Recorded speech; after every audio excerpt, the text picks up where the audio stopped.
Prime minister, president, বিরোধী দলীয় নেতা থেকে শুরু করে সবাই। তো সামগ্রিক নিরাপত্তার বিষয়গুলো আমরা দেখছি। সম্মান করে বা ওদেরকে শ্রদ্ধা করে আমরা আলপনা করে থাকি প্রতি বছর 21শে ফেব্রুয়ারি উপলক্ষে। এখানে 2-3 ঘন্টা ধরে আলপনা করছি আর কি, আরো অনেকক্ষণ করব।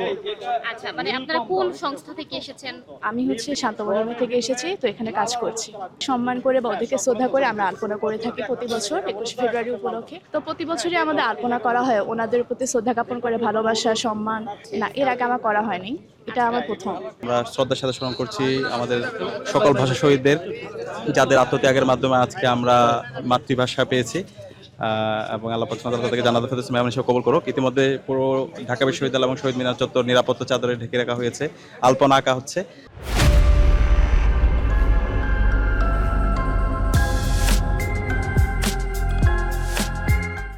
এবং সবাই আসবে আজকে হচ্ছে প্রাইম মিনিস্টার, প্রেসিডেন্ট, বিরোধী দলীয় নেতা থেকে শুরু করে সবাই।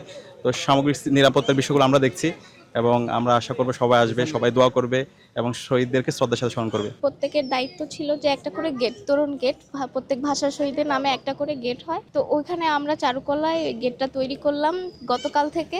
আজকে ওইটা করে এই মাত্রই এখানে আসলাম আর কি। আমি এই মাত্রই এখানে এসেছি, আমাদের গেটের দায়িত্ব ছিল, আমরা আর কি তরুণগুলা রেডি করলাম। আমরা প্রত্যেকে একটা করে গেটের দায়িত্ব ছিল।